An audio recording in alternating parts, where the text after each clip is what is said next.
Chicago, Illinois, kota angin yang bangkit dari api dan menjadi simbol dunia.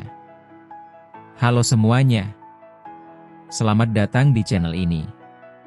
Kali ini, kita akan menelusuri perjalanan panjang sebuah kota yang berdiri di tepi Danau Michigan, kota yang lahir dari rawa-rawa, tumbuh menjadi pusat perdagangan, bangkit dari bencana kebakaran hebat, bertahan melawan gelombang kejahatan terorganisir, hingga menjelma sebagai salah satu kota paling ikonik di dunia. Kota ini dikenal dengan julukan The Windy City, sebuah nama yang bukan hanya menggambarkan anginnya yang berhembus dari danau, tetapi juga melambangkan semangat warganya yang tak pernah padam. Inilah cerita panjang Chicago, Illinois, kota yang selalu menulis ulang takdirnya. Sebelum ada gedung pencakar langit, sebelum jalan-jalan sibuk dipenuhi cahaya neon, wilayah Chicago adalah tanah yang subur bagi suku-suku asli Amerika. Potawatomi, Miami, dan Illinois adalah beberapa di antaranya. Mereka hidup dari berburu, memancing, dan bertani, memanfaatkan jalur sungai yang menghubungkan Danau Michigan ke pedalaman Amerika Utara. Sungai Chicago menjadi jalur vital, bukan hanya bagi mereka, tetapi juga kelak bagi bangsa Eropa. Kata Chicago sendiri dipercaya berasal dari bahasa Algonquin, Chica Aqua, yang berarti bawang liar, tanaman yang tumbuh melimpah di rawa-rawa sekitarnya. Pada awal abad ke-17, para penjelajah Prancis seperti Louis Joliet dan misionaris Jacques Marquette melintasi wilayah ini.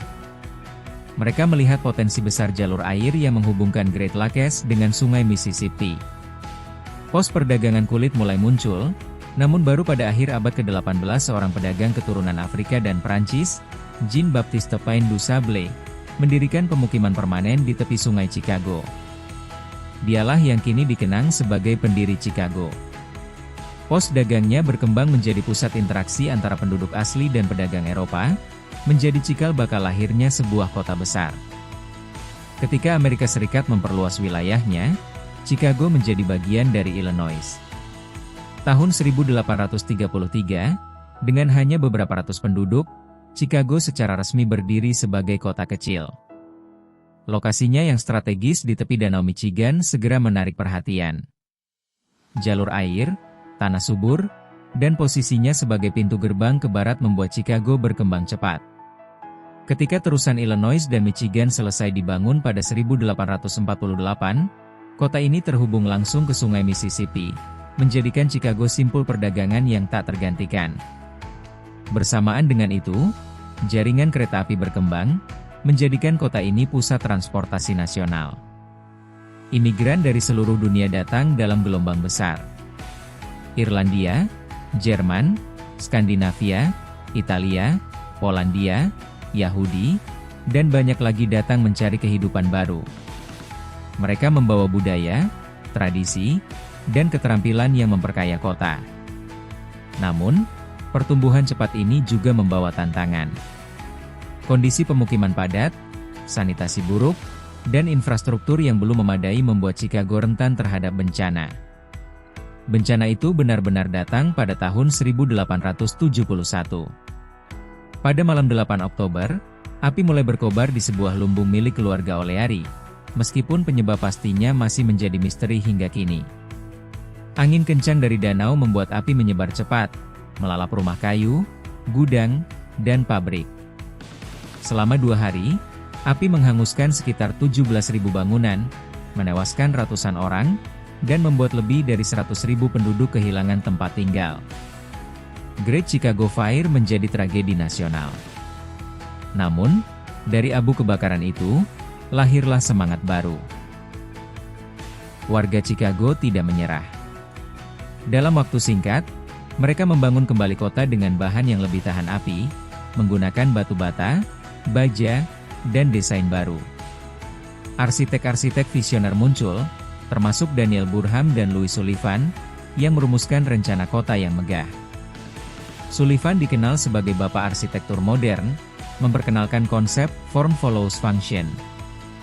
Pada 1885, Chicago melahirkan gedung pencakar langit pertama di dunia, Home Insurance Building. Sejak saat itu, Skyline Chicago menjadi simbol inovasi arsitektur. Tahun 1893 menjadi tonggak sejarah ketika Chicago menjadi tuan rumah World's Columbian Exposition, pameran dunia untuk merayakan 400 tahun penemuan Amerika oleh Christopher Columbus. Pameran ini menampilkan arsitektur neoklasik, teknologi modern, dan memperkenalkan banyak hal baru, termasuk roda Ferris pertama. Dunia memandang Chicago dengan kagum. Kota ini bukan lagi sekadar pusat perdagangan, melainkan simbol kemajuan. Memasuki abad ke-20, Chicago berkembang pesat sebagai pusat industri, transportasi, dan keuangan. Pabrik-pabrik, gudang, dan pelabuhan sibuk menghasilkan kekayaan, namun juga memperlebar kesenjangan sosial. Buruh menghadapi kondisi kerja yang buruk, memicu lahirnya gerakan pekerja.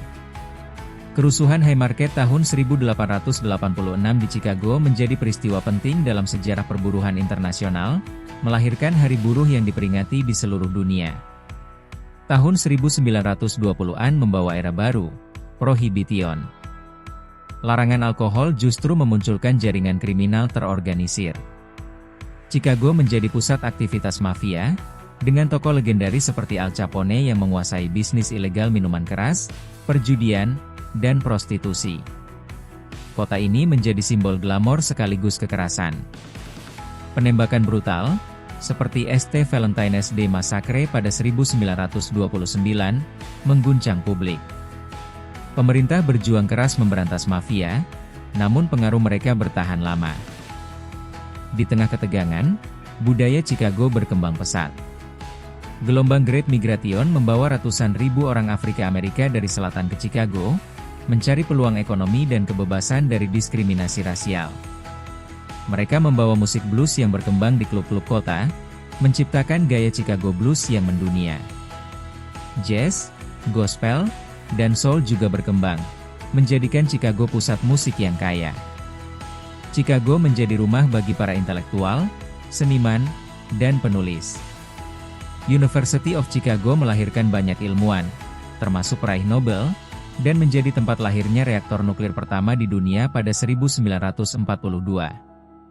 Kota ini juga menjadi tempat penting bagi gerakan hak sipil. Pada 1966, Martin Luther King Jr. memimpin aksi di Chicago, memperjuangkan hak perumahan bagi komunitas kulit hitam, menghadapi rasisme yang masih kuat. Era modern membawa kebangkitan baru. Setelah masa sulit akibat deindustrialisasi, Chicago melakukan revitalisasi besar. Millennium Park dengan patung ikonik Cloud Gate atau The Bean menjadi daya tarik dunia.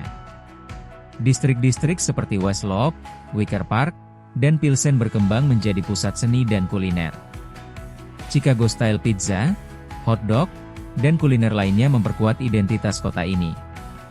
Olahraga menjadi bagian penting identitas Chicago. Kejayaan Chicago Bulls di era Michael Jordan pada 1990-an menjadikan kota ini pusat perhatian dunia. Chicago Cubs akhirnya memenangkan World Series 2016 setelah 108 tahun, menciptakan momen bersejarah bagi penggemar. Namun, tantangan tetap ada. Chicago menghadapi masalah kekerasan senjata, ketimpangan ekonomi, dan isu politik. Meskipun begitu, kota ini terus berinovasi, menjadi pusat teknologi, keuangan, dan seni.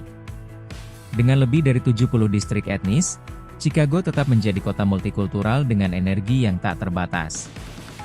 Kini, Chicago berdiri sebagai kota global yang memadukan sejarah panjang, keberagaman, dan inovasi.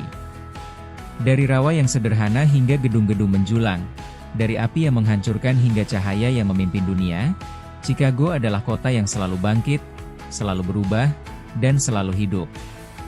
Setiap jalan, setiap musik blues, setiap hembusan angin dari Danau Michigan menceritakan kisah keberanian dan ketangguhan warganya.